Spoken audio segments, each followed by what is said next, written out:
Sebagai perbandingan, saudara-saudara, pembahasan kita, di sini ada dua bagian dalam ayat Alkitab yang mengajarkan doa yang dikenal dengan doa Bapa kami, Avenu Sebasimayim, doa Bapa kami. Karena ada dua bagian yang membahas tentang doa Bapa kami, maka biasanya para teolog liberal itu menyangka bahwa ajaran Yesus itu aslinya dia hanya mengucapkan doa Bapa kami dalam bentuk yang singkat. Injil Lukas yang kemudian ketika gereja itu berkembang disesuaikan dengan kebutuhan lalu Matius menambah-nambahi. Nah, saya tidak setuju dengan pandangan seperti ini. Pandangan seperti ini tidak mempercayai keakuratan kesejarahan Alkitab. Jadi kalau kita lihat konteksnya, memang Tuhan Yesus 2 kali mengajarkan doa Bapa kami. Nah, kita akan belajar apa bedanya doa Bapa kami yang ditulis versi panjang dalam Injil Matius dan doa Bapa kami versi pendek dalam Injil Lukas. Kalau kita membaca konteks dari kedua ayat, baik itu Matius maupun Lukas, memang konteksnya berbeda. Ayat di dalam Injil Matius itu diajarkan Yesus tatkala Yesus khotbah di atas bukit. Jadi khotbah di atas bukit itu isinya bukan hanya 8 sabda bahagia, bukan hanya itu. 8 sabda bahagia itu pembukaan khotbah di atas bukit. Setelah itu Yesus berbicara tentang konsep doa, konsep kekhawatiran, konsep tentang sedekah, konsep tentang puasa. Dan kemudian diakhiri Yesus turun dari gunung dan kemudian mengadakan banyak mujizat di situ lalu perjalanan ke Kapernaum. Ini kalau kita membaca konteksnya Injil Matius. Jadi Injil Matius itu menggambarkan doa Bapa kami ketika Yesus khotbah di atas bukit. Tetapi Injil Lukas konteksnya berbeda. Injil Lukas diajarkan bukan di khotbah di atas bukit, tetapi Yesus mengatakan ketika Yesus mengajarkannya di suatu tempat yang tidak disebutkan namanya, tapi konteks tempat itu adalah kota suci Yerusalem. Dan kemudian doa itu diajarkan Yesus memenuhi permintaan para murid. Ajarkanlah kami berdoa, sebagaimana Yohanes mengajarkan kepada murid-muridnya berdoa. Lalu Yesus mengajarkan doa seperti yang tercatat dalam Injil Lukas pasal 11 ayat 2 sampai dengan ayat 4. Kalau kita lihat mirip satu sama yang lain. Dalam Injil Matius, Yesus menggunakan frasa yang lebih lengkap, Bapa kami yang ada di surga. Tetapi dalam Injil Lukas cuma dikatakan Bapa, dikuduskanlah namamu. Pendek, lebih singkat. Nah, saudara-saudara kalau pergi ke Yerusalem, di atas bukit yang dulu di mana Yesus pernah berkhotbah, itu sekarang sudah didirikan gereja Katolik. Namanya Gereja Sabda Bahagia. Di tempat itulah Yesus mengajarkan khotbah di atas bukit. Tetapi kalau Bapak Ibu juga pergi ke tempat yang sama di Yerusalem, di sana ada tempat yang dinamakan Gereja Paternoster. Menurut sejarah yang sangat tua dari abad kedua, ketiga, keempat, memang tempat itu dijadikan situs gereja purba tatkala Yesus mengajarkan doa Bapa kami seperti yang dikutip oleh Lukas. Nah, inilah background dari doa Bapa kami. Kemudian yang pertama perlu kita pelajari dari Alkitab adalah doa Bapa kami dalam Injil Lukas dan Injil Matius itu memang konteksnya berbeda. Tetapi pesannya sama. Doa Bapa kami dalam Injil Matius itu digunakan untuk doa pertemuan raya, pertemuan di jemaat. Itulah sebabnya di dalam ayat 13, di situ ada tambahan dalam tanda kurung persegi. Ini artinya di dalam teks tertua tidak terdapat. Ini dalam teks yang lebih muda. Kenapa ini disisipkan di sini? Karena memang itu diucapkan bersama-sama. Dan setelah selesai mengucapkan dan jauhkanlah kami daripada yang jahat, itu jemaat semua secara bersama-sama mengucapkan, karena engkaulah yang mempunyai kerajaan dan kuasa dan kemuliaan sampai selama-lamanya. Sedangkan Injil Lukas yang versi pendek, itu di format Yesus untuk doa pribadi, sebagai pola doa pribadi, bukan pola doa dalam kehidupan berjemaat. Nah, tetapi isinya persis sama. Pengakuan akan kedaulatan Tuhan, kemudian pengampunan, dijauhkan dari pencobaan, itu sama persis. Nah, saudara-saudara terkasih dalam Tuhan, sekarang ini kita perlu melihat konteksnya, bahasanya sekarang. Dalam bahasa apa kira-kira doa Bapa Kami itu diajarkan? Ini rumit. Kekristenan itu memang mewarisi sejarah yang jauh lebih kompleks daripada ajaran Islam atau Buddha atau Hindu atau Konghucu misalnya. Kenapa? Karena Yesus berkarya di suatu tempat yang namanya Galilea, wilayah bangsa-bangsa. Gelil Hagoyim. Kalau saudara-saudara pergi ke Kapernaum, di sana ada temuan-temuan tentang nama-nama orang, doa-doa yang ditulis dalam 3 bahasa dan 4 dialek yang semua ditemukan pada zaman Yesus. Artinya bahwa pada zaman Yesus, ungkapan Galilea wilayah bangsa-bangsa itu memang di tempat itu menjadi tempat yang multi bangsa, multilingual. Ada banyak bahasa yang muncul di situ. Maka kalau Nabi umat Islam Muhammad Sallallahu Alaihi Wasallam hanya bicara dalam satu bahasa, kalau Siddhartha Gautama sang Buddha hanya bicara dalam satu bahasa, bahasa Pali, kitab suci agama Hindu juga ditulis dalam satu bahasa, bahasa Sanskerta atau Sanskrit. Konfusius juga hanya bicara dalam satu bahasa, bahasa Tionghoa, maka Yesus berbicara dalam banyak bahasa. Ini yang kita lupakan bahwa warisan nyanyian-nyanyian gerejawi itu memang beragam. Tatkala kita mengucapkan Gloria, itu bukan bahasa Yunani, itu bahasa Latin. Tatkala kita mengucapkan bahasa Yunani, Kyrie eleison. Kyrie eleison, Tuhan datanglah, itu bahasa Yunani. Tatkala kita mengucapkan haleluya, itu bahasa Ibrani. Tatkala kita mengucapkan Maranatha, itu bahasa Aram. Maka konteks kehidupan Yesus memang kehidupan yang multi-culture dan multilingual. Petrus itu satu orang. Orangnya satu. Namanya 3. 3 bahasa. Petrus itu bahasa Yunani, Simon itu bahasa Ibrani, Kefas itu bahasa Aram. Coba Anda lihat namanya orang Aceh dan orang Jawa kan lain. Orang Aceh itu namanya satu, Arab saja, Abdul Ghaffar, Abdul Aziz. Coba lihat namanya orang Jawa. Bambang Nursena itu 3 bahasa itu. Bambang itu bahasa Jawa. Ya, Nur itu bahasa Arab. Sena itu bahasa Sanskerta. Kenapa? Karena di sini masyarakatnya lebih majemuk, lebih beragam, lebih pluralistis.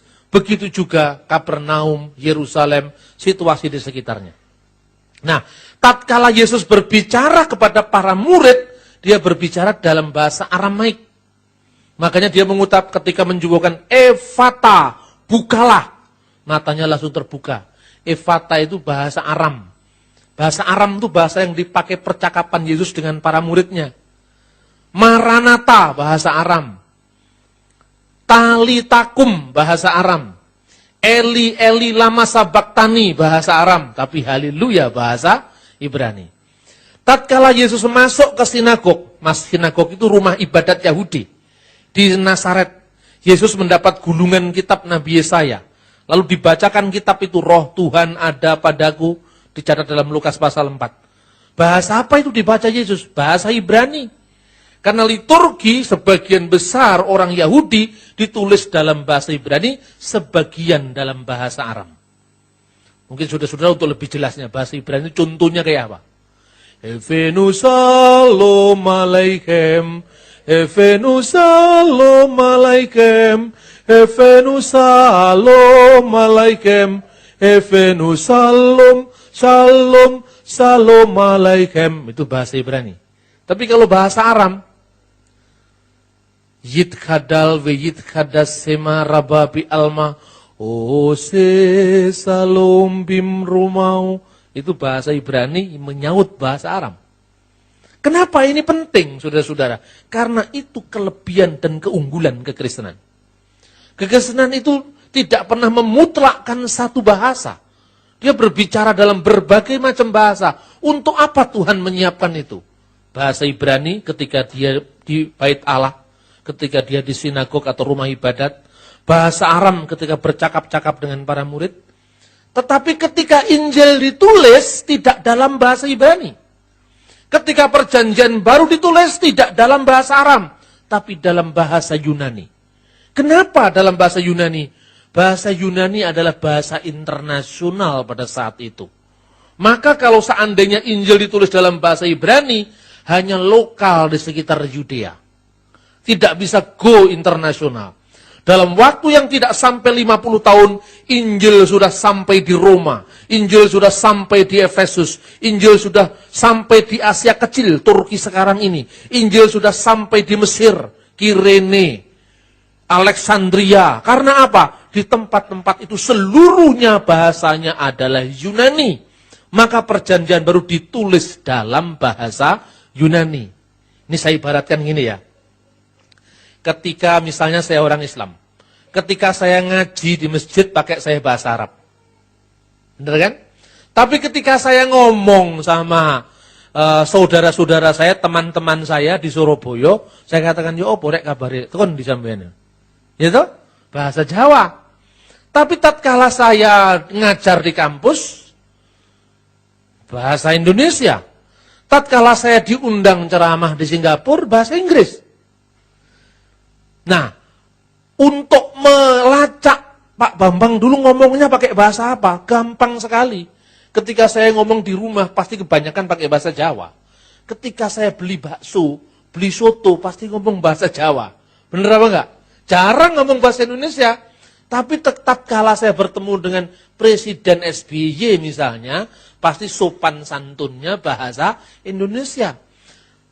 Plus satu lagi, Yesus, ketika dia berbicara dengan Pilatus, pasti dia berbahasa Yunani. Berarti Yesus juga bicara pakai bahasa Yunani. Karena apa? Pilatus tidak akan berbahasa Ibrani. Pilatus tidak akan berbahasa Aram. Pilatus berbahasa Yunani.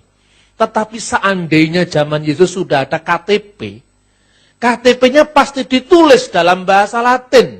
Kenapa? Bahasa Latin adalah bahasa administrasi Imperium Romawi pada zaman Yesus. Dan ini seluruh prasasti Pilatus yang ditemukan di Kaisaria Maritim, semuanya itu tertulis dalam bahasa Latin. Bukan kita heran, tidak usah kita bertanya kenapa di dalam Injil Yohanes, pasal 19, ayat 19 sampai dengan ayat 20, tatkala Yesus disalibkan, di atas salib Yesus tertulis inskripsi. Yesus Nazaret, Raja orang Yahudi, dalam berapa bahasa? 3 bahasa, itu catatan Alkitab. Semua orang yang ada di situ melihat, kata Injil Yohanes pasal 19 ayat 19 dan 20. Karena tulisan itu ditulis dalam bahasa Ibrani, Yunani, dan Latin. Maka bukan tanpa kebetulan kalau kita membaca salib, gambar salibnya Katolik tulisannya INRI di atas salib Yesus. INRI itu adalah Yesus Nazarenus Rex Judaeorum. Artinya sama, Yesus Nazaret Raja orang Yahudi. Tapi kalau Anda pergi ke Turki sekarang, ke Yunani sekarang, salibnya ditulis INBI. Yesus Nazaret Basilios Israel. Yudaion atau Israel. Yesus Nazaret Raja orang Yahudi. Mana yang benar? Semuanya benar karena memang Alkitab mengatakan salib itu ditulis dalam bahasa Ibrani, Yunani, dan Latin. Nah, kalau gitu, dalam bahasa apa kira-kira Yesus mengajarkan doa Bapa kami? Karena doa Bapa kami itu doa pribadi kepada murid-muridnya, kepada jemaat yang waktu itu kebanyakan orang-orang Yahudi yang sehari-hari bercakap-cakap dalam bahasa Aram. maka kemungkinan besar Yesus Kristus mengajarkan doa Bapa kami di dalam bahasa Aram, sekalipun teks yang sampai kepada kita tertulis dalam bahasa Yunani. Tidak lama setelah para rasul, murid-murid para rasul menerjemahkan kembali karya para gurunya, yaitu Perjanjian Baru yang diilhami oleh Roh Kudus, dituliskan kembali dalam bahasa Aramaik, bahasa yang dipakai Yesus. Tidak usah terlalu sulit kita berpikir. Misalnya, tatkala Perjanjian Baru menulis Eli, Eli lama sabachthani, yang artinya Allahku, Allahku, mengapa engkau meninggalkanku? Kenapa kok yang artinya? Karena pembacanya belum tentu ngerti bahasa Aram. Paham? Misalnya, karena kejengkelan, maka Pak Bambang waktu menyampaikan ceramah itu di forum kebangsaan yang diselenggarakan di Surabaya, dia mengatakan, jangkrik, jam segini kok belum banyak yang datang. Dalam tanda kurung, jangkrik artinya ungkapan kejengkelan dalam bahasa Jawa, gitu loh. Karena ditulisnya dalam bahasa Indonesia, tapi waktu saya ngomong jangkrik itu saya ngomong bahasa Jawa. Yesus ketika ngomong pakai bahasa Aram, ungkapan-ungkapan itu dilestarikan dalam bahasa Aram, makanya Evata yang artinya terbukalah, Talitakum yang artinya wahai anak bangunlah. Kenapa harus diterjemahkan? Karena pembacanya belum tentu mengerti bahasa Aram. Kuliah bahasa ini. Ya. Tapi tidak apa-apa, supaya kita itu tahu akarnya gitu loh. Supaya kita tidak menderita minder wadahit kompleks. Kalau kita bergaul dengan orang beragama lain. Bahasa Ibrani dengan bahasa Aram itu pada zaman Abraham satu. Seperti bahasa Indonesia dan bahasa Malaysia, zamannya Siti Nurbaya juga satu. Namanya bahasa Melayu. Ya kan? Kemudian setelah dua bangsa itu terpisah, Indonesia menggunakan bahasa Melayu dialek Indonesia. Sekarang namanya bahasa Indonesia. Sejak 28 Oktober 1928 mengaku berbahasa satu, bahasa Indonesia. Yang disebut bahasa Indonesia itu ya bahasa Melayu. Tetapi di Malaysia bahasanya namanya bahasa Malaysia. Cuma hari ini karena berkembang sendiri-sendiri, akhirnya jadi beda-beda. Di sana rumah sakit bersalin, rumah sakit korban laki-laki. Ya kan? Tapi di sini ya rumah sakit bersalin. Kalau orang Malaysia menyebut cakap, itu di sini berbicara, cakap Melayu. Ngomong cinta ya cinta, kan gitu kan? Itu karena dialek. Begitu juga bahasa Aram dengan bahasa Ibrani seperti itu. Pada zaman zaman Abraham, dua bahasa itu satu. Zaman Abraham itu kapan? 1850 sebelum Kristus. Itu bahasa Ibrani dan bahasa Aram itu satu. Makanya di dalam kitab Ulangan, pasal 26 ayat 5, di sana dikatakan, dahulu bapa leluhurku seorang Aram pengembara. Seorang Aram itu asalnya dari Irak. Sekarang ini, Aram ya bahasanya bahasa Ibrani kuno, atau bahasa Proto-Aramaik, the words of Aramaik. Kira-kira tahun 1100 sampai kira-kira tahun 722, zaman kerajaan Israel terpecah menjadi dua. Saat itulah bahasa Ibrani terpecah jadi dua, bahasa Ibrani dan bahasa Aram. Zamannya Yesus, ketika dikatakan bahasa Ibrani Gabata, itu maksudnya bahasa Ibrani dialek Aram. Karena itu ketika Petrus mau menyangkal gurunya, aku tidak mengenal dia, gitu kan? Hamba imam besar itu mengatakan, itu tidak mungkin kalau kamu bukan muridnya. Itu tampak dari logat bahasamu. Karena apa? Logat bahasanya Petrus itu kental bahasa Aram. Kayak kalau saya berbahasa Indonesia, oh jelas sekali latar belakangnya Jawa. Itu lain kalau bahasa Indonesianya orang Papua. Saking cepatnya, kau gimana? Kamu mau pergi kemana? Kau, jadi kopi mana? Kau pergi kemana? Kopi mana? Loh, kopi apa? Jawabannya, sapi sana, saya mau pergi ke sana. Oh, sapimu sendiri, sapi sana. Itu caranya orang sana berbicara dengan sini beda. Begitu juga bahasanya Petrus, itu beda dengan bahasa orang Yerusalem kebanyakan. Nah, bahasa Aram itu dipakai di lingkungan ketika pembuangan. Karena itu ada satu kitab dalam Alkitab, ditulis dalam dua bahasa. Kitab Daniel. kitab Daniel sebagian di depan ditulis bahasa Ibrani, sejak pasal 3 ditulis dalam bahasa Aram. Kemudian ditutup lagi pakai bahasa Ibrani. Karena apa? Memang masyarakatnya sangat multilingual. Dan walaupun perjanjian baru bahasanya itu bahasa Yunani, tetapi stylenya, gayanya tetap gaya Aram. Makanya banyak sekali kata-kata Aram yang dipakai dalam Alkitab Perjanjian Baru. Misalnya, talitakum, Markus pasal 5 ayat 41. Wahai anak, bangunlah. Efata, bukalah. Markus pasal 7 ayat 34. Eli, Eli, lama sabaktani. Matius 27 ayat 46. Ya, ini jelas Yesus berbicara dalam bahasa Aram. Oleh karena itu, orang berpikir Yesus itu mengajarkan doa Bapa kami. Itu tentu sebagai seorang Yahudi, ternyata ketika dibandingkan, itu mirip dengan doa Yahudi. Namanya doa Kadis.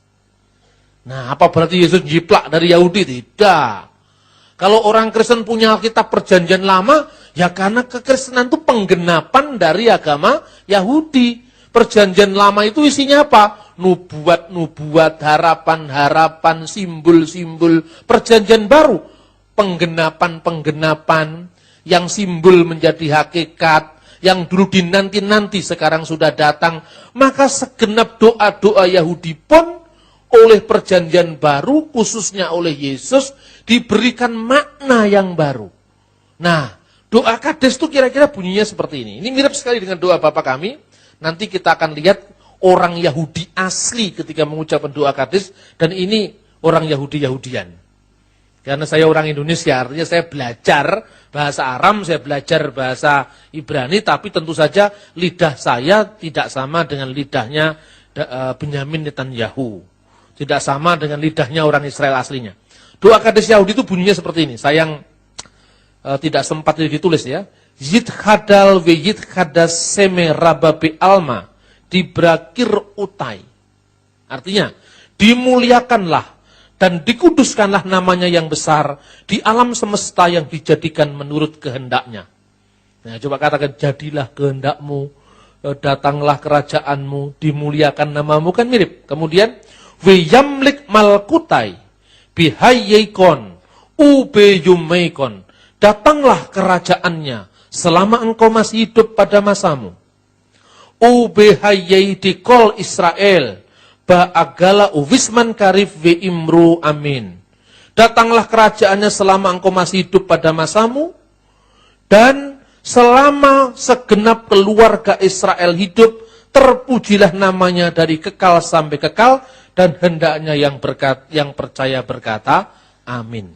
Habis dibaca, yitkadal ve yitkadas sema rababi alma, kemudian dalam ibadah Yahudi, itu diakhiri dengan pujian, Ose salom bimromau, huya ase salom malainu, ve alkol Yisrael, wimru amin. Kenapa kita perlu mengerti doa-doa saudara tua kita? Orang Yahudi itu saudara tua kita, saudara seiman dalam penantian. Kenapa dalam penantian? Karena dia menanti-nantikan kedatangan juru selamat. Sampai hari ini doa di tembok ratapan, juru selamat datang, Mesias datang. Yesus sudah datang, dia tidak mau percaya. Jadi orang Yahudi itu tidak percaya kalau Yesus itu Mesias. Tapi percaya bahwa Mesias akan datang. Tadi siang saya sampaikan di Embong Sawu, caranya orang Yahudi mengajikan Mazmur 23. Persis sama dengan caranya orang Kristen Ortodok di Mesir mengucapkan Mazmur 23 dalam bahasa Arab. Jadi apa yang dibaca dalam doa ini sejak zaman Yesus sampai hari ini persis sama. Dan itulah yang oleh Tuhan Yesus dikembangkan. Karena Yesus menggenapi doa Bapa kami sebagai penggenapan dari doa bangsa Israel. Kekristenan tidak bisa dilepaskan dari Israel sama sekali. Karena memang kekristenan muncul dari ibu yang satu itu, yaitu keyahudian. Sekalipun kekristenan menggenapi agama Yahudi, tetapi kekristenan tidak bisa dilepaskan dari Yudaisme. Cuma sayangnya di Indonesia ini, banyak orang Kristen yang sekarang lebih Yahudi ketimbang orang Yahudi. Loh, mestinya itu yang dipelajari penggenapannya. Jangan kemudian selendangnya dibawa ke sini. Atau trompetnya dibunyikan di sini. Boleh saja, tapi jangan sampai Kristen justru kalah sama Yahudi. Yang sekarang datang ke Israel lagunya, apa itu? Mosia, Mosia, Mosia, la la la la la la la. Itu kan lagu pengharapan supaya Mesias datang. Bagi orang Kristen Mesias sudah datang. Jangan nyanyi lagu itu. Lagu itu gambaran tentang mereka mengharapkan Mesias akan datang. Sementara kita percaya Mesias sudah datang. Jadi ini bahayanya kalau orang Kristen dipengaruhi orang-orang Yahudi. Justru karena orang Yahudi rata-rata lebih pintar ketimbang orang Kristen, malah banyak orang Kristen yang minder, Wardahait kompleks. Dia mengatakan, Pak, kita sumbang saja Israel. Pengusaha-pengusaha itu banyak nyumbang Israel, kenapa? Tidak mungkin kita menginjili mereka. Mereka lebih tahu dari kita kok. Waduh, saya langsung lemes saya. Belum apa-apa, itu sudah seperti kerupuk disiram air. Orang Yahudi itu sepinter apapun, kayak Einstein Yahudi, Karl Marx Yahudi, tetapi Yahudi baru, Israel baru itu gereja, bukan mereka. Karena itu kita gali sejarah mereka, untuk membuktikan bahwa apa yang mereka harapkan itu sudah digenapi dalam Yesus Kristus. Amin. Jangan malah Natal diganti perayaan pondok daun. Jangan malah banyak pendeta mau diberkati rabi di Israel. Kalau saya tidak mau diberkati rabi, saya yang harus memberkati rabi. Karena kita ini penggenapan dari Israel baru. Yesus itu Musa yang baru. Kita perlu berhutang budi, berhutang sejarah, berhutang pemahaman, berhutang pewahyuan kepada mereka. Tetapi Allah telah menggenapi nubuat Nabi Yeremia. Allah sudah mendatangkan perjanjian yang baru di dalam diri Yesus Kristus. Sesuai dengan nubuatan Yeremia pasal 31. Tuhan akan mengadakan perjanjian baru dengan Yehuda dan di Israel. Kalau dulu menuliskan loh di atas batu, sekarang menulisnya di atas loh hati. Makanya kalau dulu 10 perintah Allah ditulis dengan kilat yang bersabung menyambar-nyambar, kemudian jari Allah menuliskan di atas loh batu, Lo Yihye Elohim Akhirim Alfanai. Jangan ada ilah lain di hadapan hadiratku. Perjanjian Tuhan digenapi. Tuhan telah memberikan hukumnya yang baru, yaitu perjanjian baru. Menuliskan di atas loh hati. Makanya dalam pencurahan Roh Kudus, lidah-lidah api itu memasuki kepala para murid, karena untuk menuliskan perjanjian baru di hati orang beriman. Kitalah Israel yang baru. Kitalah Israel yang rohani. Kitalah Yerusalem surgawi. Amin, saudara-saudara. Bangga mestinya jadi pengikut Yesus. Bahkan malah minder Wardahait kompleks sama orang Yahudi. Makanya saya ungkap sekarang, supaya kita tidak minder lagi. Amin, saudara-saudara. Nah, bahwa doa Bapa kami versi yang panjang tadi, itu diucapkan untuk ibadah jemaat, itu jelas sekali, karena di situ ada doksologi. Karena engkaulah yang punya kerajaan dan kuasa sampai selama-lamanya. Itu diambil dari kitab Tawarikh. Kemudian doa Bapa kami yang menurut Lukas, Bapa dikuduskanlah namamu. Menurut Injil Matius, Bapa kami yang ada di surga, dikuduskanlah namamu. Padahal ungkapan Bapa di surga, itu orang Yahudi sudah punya. Avinu seba semayim, yithadas semha, dan seterusnya. Bapa kami yang ada di surga. Nah kemudian pada kira-kira tahun 90 Masehi, di dalam dokumen gereja kuno yang namanya Kitab Didache, itu sudah ditulis doa Bapa kami versi panjang menurut Injil Matius. Dan ini menjadi pembelajaran iman bagi kita, bagaimana kita bisa mengerti iman Kristen dengan baik. Kalau membawa rombongan orang Indonesia, orang Batak apalagi, yang pertama-tama dilihat di Paternoster, gereja Paternoster itu, doa Bapa kami ditulis dalam banyak bahasa. Orang Batak itu yang dicari mesti, di mana itu doa Bapa kami dalam bahasa Batak. Ya, selalu dicari begitu. Tapi kalau saya katakan, sebelum cari yang bahasa Batak, cari dulu bahasanya Tuhan Yesus. bahasa Aram, bahasa Ibrani, bahasa Yunani. Kemudian cari bahasa Arab. Kenapa bahasa Arab? Mayoritas orang Indonesia itu Muslim. Bahasa Arab itu baginya bahasa surga. Maka saya tunjukkan mana doa Bapak kami dalam bahasa Arab. Anda mengucapkan doa Bapak kami dalam bahasa Jawa dan bahasa Indonesia. Dengan mengucapkan doa Bapak kami dalam bahasa Arab itu lain. Itu doanya saya ganti doa Bapak kami. Tapi pakai bahasa Arab. Lalu saya berdoa, Abanallati fis samawati yataqaddas yasmuka li'ati malakutuka litakun masyiatuka kama fis samai kadzalika 'alal ard. Amin, amin, amin. Kubsanaka fafana atinal yaum waghfir lana dunubana kama naghfiru nahnu aidan lil mudnibina ilaina wala tudkilna fit tajribah lakin najina minas yirir. Amin, amin. Kemudian ada orang tanya, itu kok lain sekali doanya. Ya, ini yang saya doa ini artinya duh Rama kawula ingkang wonten ing swarga. Asma paduka mugi kasucekno. Loh ini Kristen. Iya Kristen. Kok Arab lah ya? Justru itu menarik, maka Kristen Arab. Nah ini banyak. Yang begini lebih penting ketimbang Anda cari doa Bapak kami bahasa Batak. Karena itu tidak akan pernah menyentuh orang lain kecuali sukumu. Ya kan? Tapi kalau kita mengucapkan ini, itu dampaknya akan luar biasa. Ada orang membawa itu kaligrafi doa Bapak kami. Ini orang Chinese dari Jakarta ikut saya rombongan. Beberapa tahun lalu hati saya senang karena ibu sudah mendapatkan hidayah dari Allah. Bingung dia. Nah kemudian ibu ini bingung karena memang nggak saya ajari. Biar dia kebentur-bentur sendiri. Sebab kalau saya ajari kan di skenario itu. Bingung dia, kenapa Pak Haji? Mulai kapan ibu masuk? Tapi penasarannya enggak pernah hilang. Setelah itu dia sering bertamu. Lalu dia nanya-nanya. Nah, terbuka komunikasi. Yang dulunya orang tidak saling menyapa karena di Indonesia itu orang Kristen dan orang Islam seringkali bertengkar karena budaya yang berbeda. Bukan hanya itu keperluannya untuk komunikasi iman kita, tetapi juga memerlukan teks-teks asli itu gunanya untuk apa? Agar kita mengerti konteksnya. Saya berikan contoh.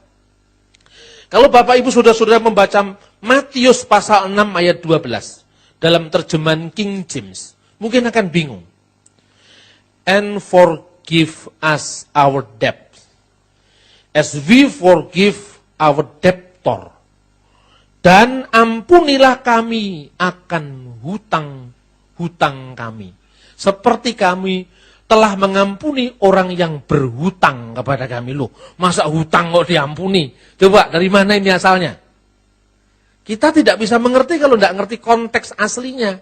Karena di dalam bahasa yang dipakai Yesus, hobenan, itu artinya kesalahan sekaligus hutang. Kesalahan dan hutang. Karena bagi alam pikiran Israel kuno, seorang yang memiliki kesalahan orang lain, dia berhutang pada orang itu yang harus dikembalikan dengan pengampunan. Makanya dengan kata hobenan, ini kita bisa mengerti artinya. Sehingga Injil Lukas menerjemahkan hamartias. Dosa kami, bukan kesalahan kami. Nah dengan kita melihat teks asli dalam bahasa aslinya ini, kita bisa mengerti bagaimana dahulu Yesus mengajarkan kepada kita. Dan yang terakhir, saudara-saudara, doa Bapa kami tidak hanya ada di lingkungan Kristiani, tetapi juga ada di lingkungan agama-agama non-Kristen. Saya berikan contoh. Dalam salah satu hadis Nabi Muhammad, diriwayatkan oleh Abu Darda dan Al-Nisa'i, ditulis An-Nasa'i, ditulis begini.